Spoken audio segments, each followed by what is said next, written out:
Nang mapagtanto niyang wala nang bakas ang mga aswang sa paligid, nagpatuloy siya sa pagbagtas sa daan patungo sa bundok na kanyang napuntahan.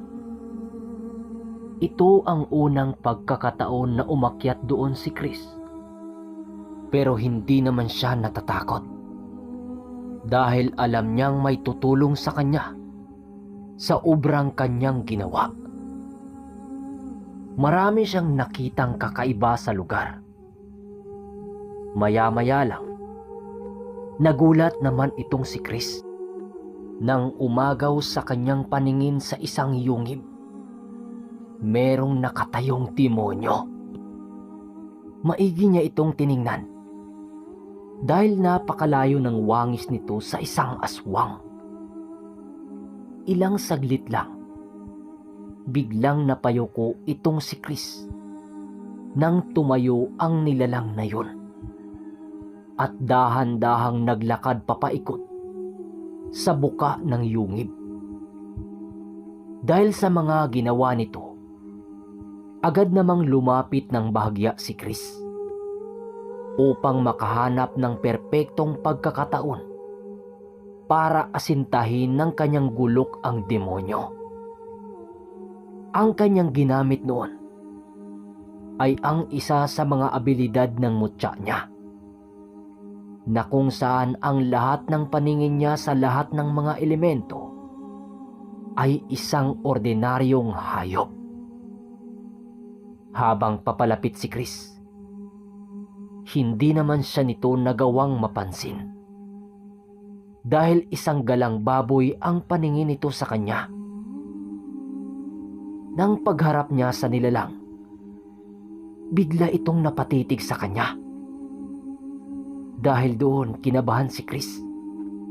Baka kasi nakita siya nito ang kanyang pagbabalat kayo. At yun na nga, nangyari na ang kanyang hindi inaasahan. Bigla siyang napasigaw habang mabilisang tumayo sa pagkakayuko. Kaagad niyang itinaas ang gulok niyang armas upang hindi na ito makakatakas. Paglapit nito, agad niya itong sinunggaban para maiwasan na rin ang gagawin nitong atake. Subalit kahit anong bilis noon ng demonyo, huli na sa kanya para tumakas sa mga kamay ni Chris. Pagtarak ng kanyang gulok sa dibdib ng aswang, natilapo naman ito sa pader ng yungib, na siyang halos ikinawala ng buhay nito.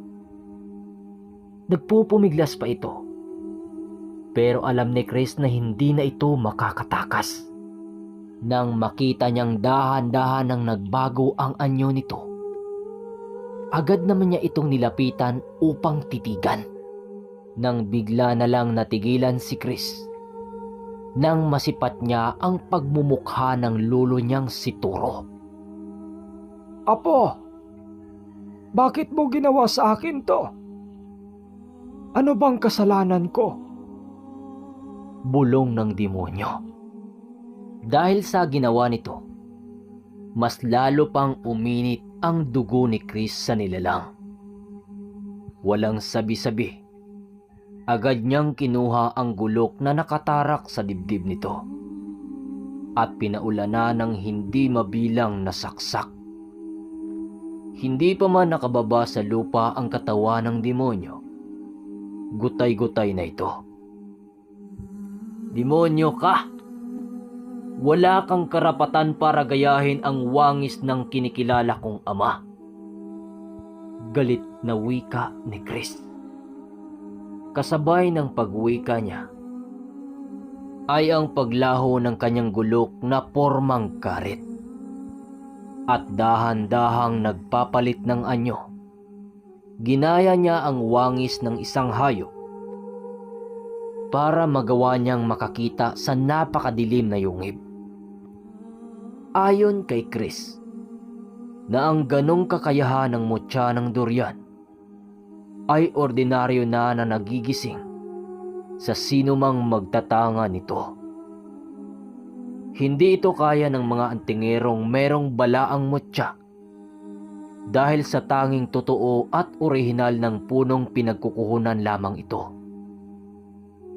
Sa pagpapatuloy ng kanyang paglalakad sa daan papaloob, doon na nakita ang ilang kalansay ng tao na nakasabit sa bawat pader ng yungib. Maya-maya lang ay bigla namang nagulat itong si Chris nang makita niya ang isang pader ng kuweba na merong malapad na lugar.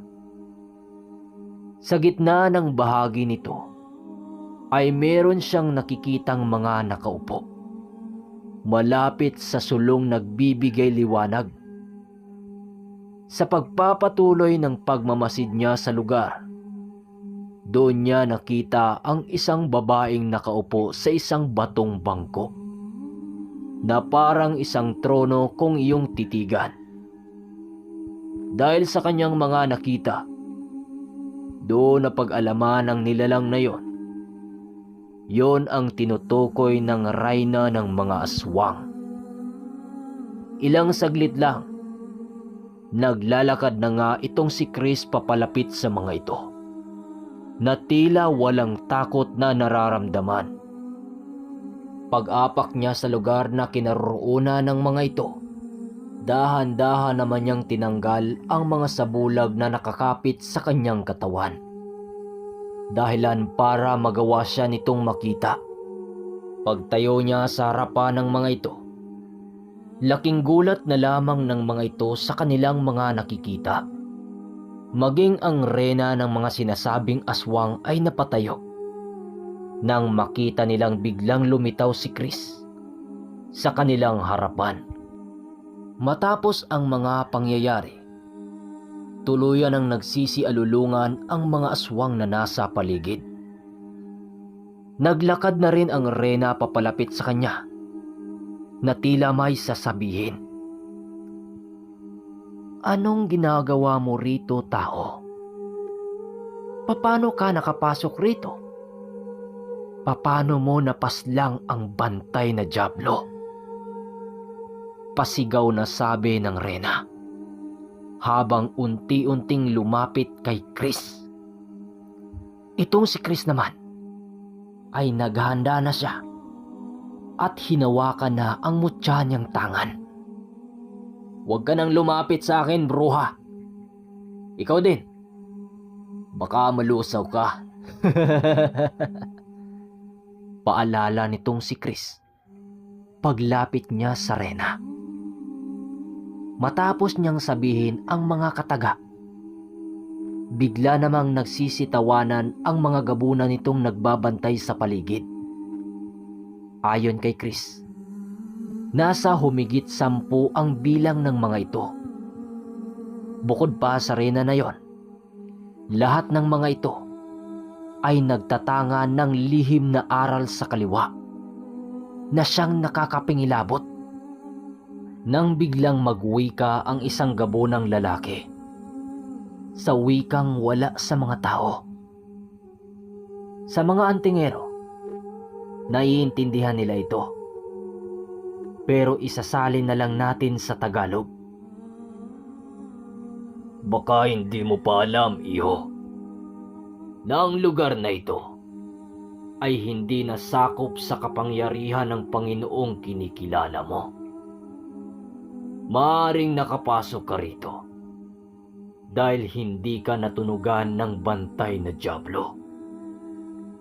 Alam mo bang napakasaya namin ngayon pagkain na mismo ang lumalapit sa amin?"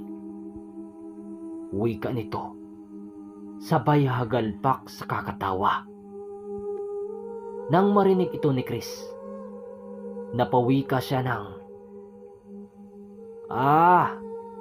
"Yun bang diablong nagbabantay sa labas ang tinutukoy mo? Patay na yun. Masyadong mahinang nilalang ang napag-utusan niyong magbantay. Hindi man lang ako binigyan ng nakakapanabik na laban." Nang sabihin niya ang nakakaasar na wika, ay ang paghawak niya sa mutya kung kaya't biglang kumalat ang oras sa paligid na galing sa kanyang tangan. Dahil doon kinakabahan ang mga gabunan, maging ang kanilang mga reyna noon na paatras dahil sa presensyang pinapamalas ni Chris. Siya nga pala, hindi ako naniniwala sa lugar na ito na merong lugar na hindi umiiral ang kapangyarihan ng Panginoon. Tandaan ninyo, nakikitira lang kayo at hiram nyo lang ang buhay nyo sa Kanya. Kasabay ng Kanyang pagsasalita ay ang pagliliwanag ng Kanyang gulok habang dahan-dahang bumabaon ang talim nito sa mga bato. Pagbalik niya ng tingin sa mga nilalang, nakita niyang unti-unti nang nag-iiba ang mga anyo nito. Lahat ng mga gabunan maging ang reyna na nakatayo sa kanyang harapan. Dahil sa mga nakita nitong si Chris, wala na siyang nagawa kundi ihanda ang kanyang sarili sa magaganap na digmaan. Pagtitig niya na merong isang gabunan ang biglang lumundag sa kanya, wala na siyang nagawa kundi isalubong dito ang kanyang hawak na gulok na dahan-dahang naging kampilan. Pagsalag ng gabunan sa kanyang armas, agad naman niya itong hinawakan gamit ang kaliwa niyang kamay, na kung saan gamit at nagmula ang lakas ng mutya niyang tangan. Dahil sa bilis ng galaw nitong si Chris, hindi na ito nakita ng gabunan na siyang dahilan para bumagsak na lang sa lupa. Nagpupumiglas ito sa kanyang pagkakahawak para makawala sana. Subalit hindi na ito nagawa dahil sa bigat ng kamay ng binata. Kasunod sa mga nangyari ay ang pagsunggab sa kanya ng ilan nitong mga kasama. Kung kaya't napagpasyahan niyang patayin muna ang naunang sumugod. Kaagad niyang itinarak sa ulo nito ang talim ng kampilan niya. Sa pagkamatay ng naunang sumugod na gabunan ay ang pagkagalit ng mga kasama nito. Mabilisan siya nitong pinaikutan para ipaghiganti ang namatay nilang kasama. Kahit mapanganib na ang kanyang kinalalagyan, hindi pa rin siya nagpatinag. Pagsunggab ng mga ito, mabilisan naman niya itong nasalag gamit ang kanyang karet. Sa lahat na ginawang pag-atake ng mga ito, walang nakalusot sa kanyang katawan. Dahil dito, parihong nagulat ang mga gabunan. Nang malaman ng mga gabunan na hindi nila kayang tingnan si Chris ng sabay-sabay, mabilisan itong umatras na tila nag-iisip sa susunod nilang gagawin. Dahil sa ginawa ng mga gabunang kalaban, wala na rin siyang nagawa kundi umatake na rin sa mga kalaban na yon. Pagtakbo niya papalapit sa mga kalaban niya, nagtaka naman siya dahil nagsisipulasan ang mga ito. Pagtitig niya sa kanyang hawak na kampilan, doon niya nakita ang pagliyab nito dahil bumabaon pala ito sa mga bato habang siya'y nananakbo. Kahit nakita na ng mga ito ang nakapangilabot na pangyayari, meron pa ring isang naglakas loob na harangin siya. Pero walang nagtagumpay sa mga ito dahil sa lakas na kapangyarihan na tangan-tangan ni Chris. Paghataw niya ng kampilan sa balikat ng gabunang yon, bahagyang nagsisiilangan ang mga kalaban habang nag-aangil dahil yumanig ang paligid dahilan ng paglaglagan ng mga bato. Dahil sa mga pangyayari, agad namang nagpalit anyo ang reyna ng mga ito para makisali sa digmaan.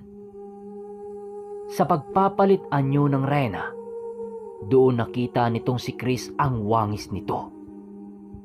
bigla itong tinubuan ng mga pakpak. Subalit malayong malayo sa pakpak ng isang aswang. 4 ang pakpak nito na para bang pakpak ng isang paru-parong itim. Alam ni Chris na sinapian ito ng malakas na uri ng demonyo.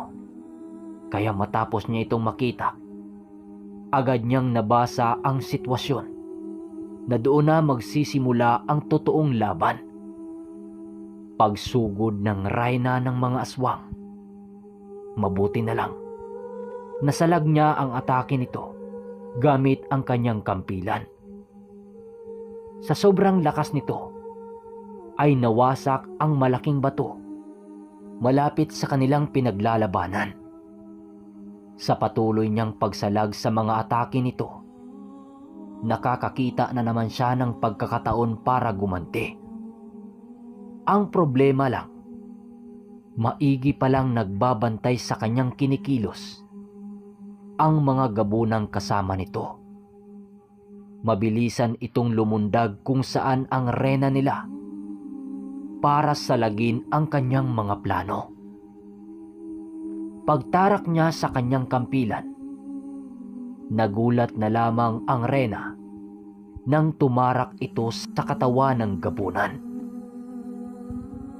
"Hindi mo masasaktan ang aming reyna!" Sigaw nito habang hinahawakan ang talim ng kampilan at bumagsak na lang sa lupa. Namatay ang gabunang sumalag habang binubunot niya ang kampilan. Napakatigas para kay Chris, habang yung reyna papasugod na sa kanya. Kakaiba ang pagkabaunon. Tila yun ang alay ng gabunan para magawa siyang magapi. Walang haba siya nitong sinaksak gamit ang napakahaba at tutulis na mga kuko nito. Halos bumaon sa kanyang katawan ang mga pag-atake nito. Nalos hindi na niya makayanan. Napabagsak na lamang siya para umiwas sa mga susunod na atake. Pagbangon niya, pinahidan niya ang kanyang bibig dahil tumutulo sa bibig nito ang mga dugo niya. Sa pagpapatuloy ng kwento, matapos nilang labanan, ay ang pagdayo muli ni Chris sa bayan. At ang lugar na yon, doon magtipon-tipon ang mga bunggaitang sabongero na kanyang makakarap. Siyempre hindi mawawala ang mga aswang. Yun lang ba ang kaya mo? Kung yun lang naman din ang kaya mong gawin, hindi ka na dapat tawagin bilang isang reyna. Sabi niya sa nilalang na may halong pang-iinsulto. Pagkatapos magsalita ni Chris, ay ang mabilisan niyang pag-ihip ng mga buhay na dasal sa gulok na kanyang hawak-hawak. Habang pinapanood niya ang gabunan ng kanyang mga ginawa, bigla itong nagsisisuguran sa kanya na tila gustong hadlangan ang kanyang dapat gawin. Subalit kahit anong gawin ng mga ito, hindi nila kayang gawin ang pigilan siya. Pag-ihip niya sa kanyang gulok ng mga dasal, bigla namang natigilan ang mga gabunang sumusunod sa kanya dahil sa pagtigas ng kanilang mga katawan. Habang tinititigan ng mga gabunan ang anino na sumuot sa kanilang mga katawan, dito na sila nakaramdap ng takot. Nang malaman ito ng reyna ng mga aswang, agad naman itong sumunggab dahil sa galit. Subalit bago pa man ito tuluyang makalapit sa kanya, napuluputan na ito ng hindi mabilang na mga anino. Kisap mata ang pagitan nang biglang hatawin din ito ng hindi mabilang na mga pag-atake ni Chris. Pagkakita ng gabunan sa nangyari sa kanilang pinuno, ay hindi masukat ang galit ng mga ito. pagbagsak ng katawan si Rena, tanging pag-iyakan na lamang ang nagawa ng mga gabunan. Kahit naghingalo na ang mga ito, alam ni Chris na hindi na ito makakaligtas. Maya-maya lang, naramdaman niyang tumigil na ang puso ng aswang ni Rena. At kasabay nito, ang paglakad nitong si Chris sa mga gabunang nadakip ng mga engkanto. Siguro naman, alam niyo na natalo kayo sa pagkakataong ito. Kahit anong gawin niyong pamamaraan, alam niyong hindi kayo makakatakas sa aking mga kamay. Ang kuwebang ito ang magsisilbi ninyong hantungan. Paglapit niya sa isang gabunan, agad naman niyang tinapyas ang yuko nito na animoy isang punong nakatayo. Matapos itong makita ng ibang elemento, halos hindi ito mapigilang magmakaawa para sa kanilang mga buhay. Maya-maya lang, bigla namang natigilan itong si Chris nang magsalita ang isang gabunan. Sino ka ba? Bakit mo kami ginaganito? Hindi ka naman namin kinakalaban ah. Ang galit ng mga taong binibiktima ninyo, lalo na sa mga sabongerong naglalaho na lang, ang nagsasabi sa akin na alisan kayo ng karapatan para mabuhay sa mundong ito. Ito ang pagtatatandaan nyo. Hanggat nabubuhay ako, patuloy kong lipulin ang mga kagaya niyong masyadong mapanakit sa mga tao. Sagot niya sa mga gabunan.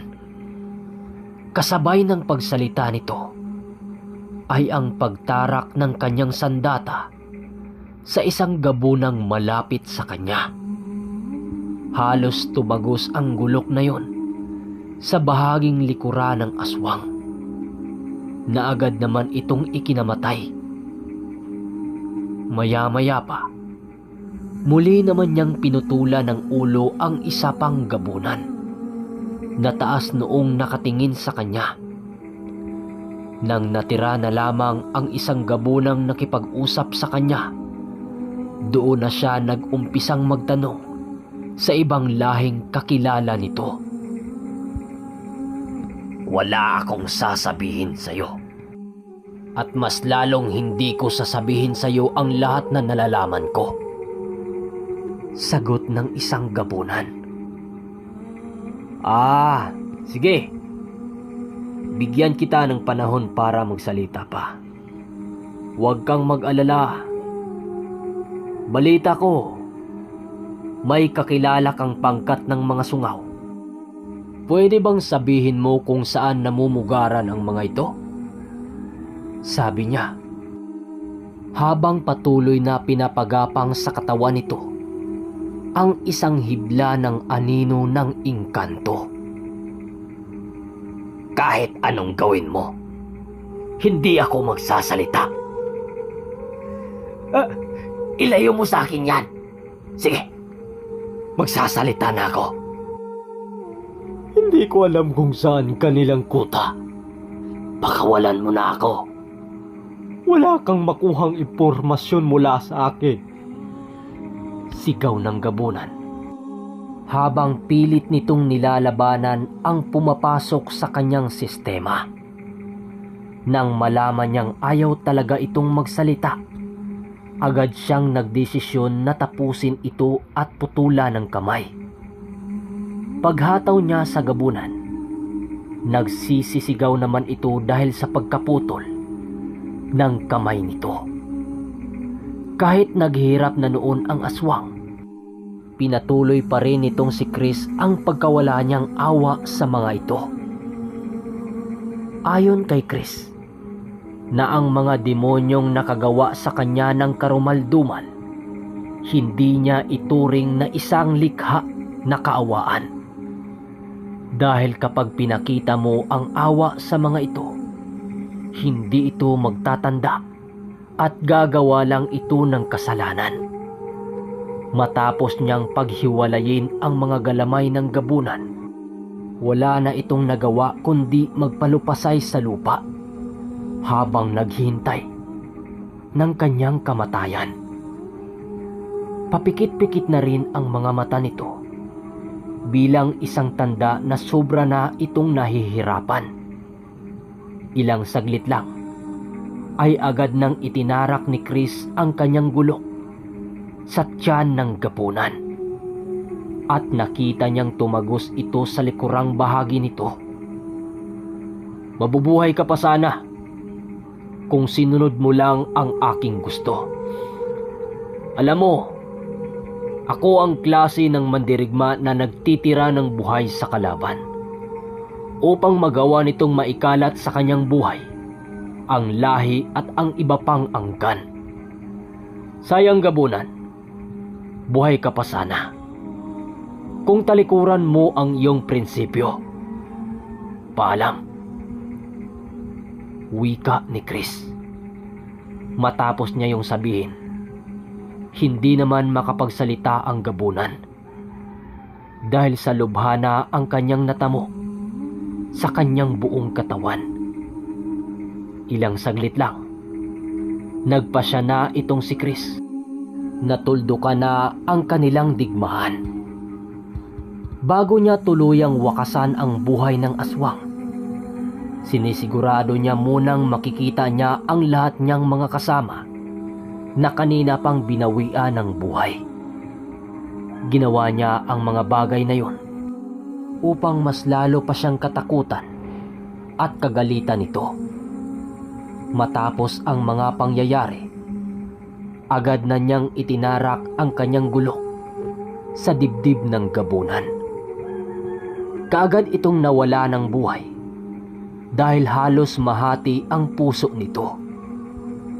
Dahil sa napakatalas na gulok ni Chris, maya-maya lang, tanging tunog na lamang ng paniki ang kanyang naririnig.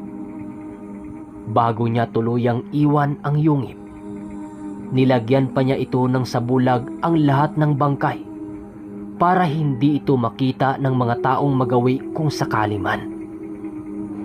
Paglabas niya ng kuweba, dali-dali naman siyang naglakbay pabalik sa kanyang baryo.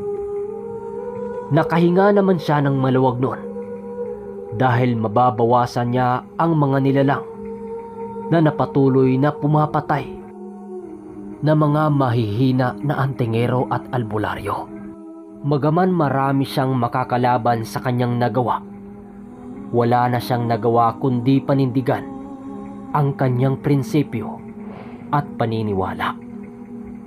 Pagdating niya sa kanyang tahanan, naabutan niya ang kanyang lulang nagbubungkos ng mga gulay, kagaya ng sitaw at mga talong.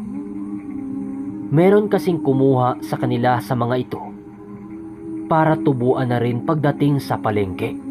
Bali angkatan ang sistema nila.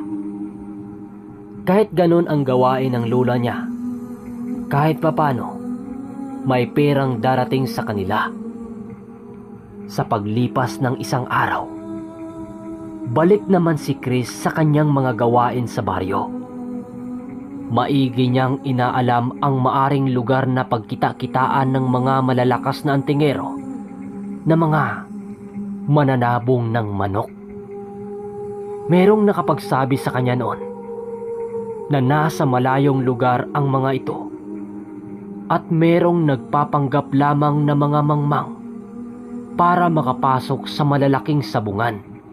Sabi niya sa kanyang sarili, maging kasabik-sabik ang tagpong yun para sa kanya. Subalit may kaakibat din itong panganib dahil sa kapag hindi nagustuhan ng mga ito ang takbo ng laban, maghihiganti ito sa ibang paraan. Ayon sa mga sabungerong gumagamit ng agimat sa mga sabong o laban nila, hindi lang mga bunggaitang sabungero ang makakalaban niya. Sa pagpatuloy ng kanyang pagtatanong-tanong sa kapwa niya sabungero, doon niya nalaman ang pagbisita ng grupo ng mga sungaw sa kanilang lugar. kapag sumapit ang huling araw ng bawat buwan. Ayon sa mga mananabong na meron ding mga alam, walang naglakas na humarap sa mga ito dahil sa napakabagsik ng alaga nito na magpapanggap na manok sa laban. Dagdag ng ilang sabungero din na magmulang namatay ang kanyang luluturo, palagi na noong nagpapakita ang mga sungaw upang maghanap ng makakasagupa. Animoy ang baryo nilang maraming nakatirang antingerong sabungero ay parang gatasan ng mga ito. Dahil sa mga nalaman nitong si Chris, napag-isipan niyang unahing sagupain ang mga sungaw bago ang mga kaanak nitong nagtataglay ng hindi pa nasusukat na mga abilidad o nalalaman pa nitong si Chris. Dahil sa malayo pa ang huling araw ng buwan, kaya marami pang pagkakataon itong si Chris na bisitahin ang mga kaibigan niya sa baryo. Mas lalo pa niyang hinasa ang mga tari ng kanyang lulo na ginagamit sa mga laban nitong manok. Hindi lang sa paghasa ng talim, gawa ng natural na itong matalim noon pa. Ang kailangan lang niyang gawin ay ang paghusayan pa ang nakabaon ditong sumpa, na kung sino man ang makakalaban nito na merong aral sa kaliwa ay kusa itong gagana at dudurog sa mga kalaban. Ito ang una niyang pinalakas dahil ito ang sandata pagdating sa ganong abilidad ng mga kalaban na gamit sa itim na kadiliman. Mas pinalalim din niya ang kabal sa tangan-tangan niya na siyang babaunin ng kanyang pambato. Yun ang natatangi niyang paraan para mapantayan ang mga sungaw na kalaban. Habang maigi itong naghanda si Chris, hindi niya napapansin ang mga paglipas ng araw. Nang malaman niyang 2 araw na lang ang lilipas para dumating ang huling araw ng buwan, mas lalo pa niyang pinaghandaan ang pagtatagpo nila ng mga sungaw. Mas pinalakas din niya ng husto ang pisikal na katawan ng mga tandang na gamitin niya, dahil dito nakasalalay ang bigat ng mga aral na kanyang ipabaon sa mga alaga niya.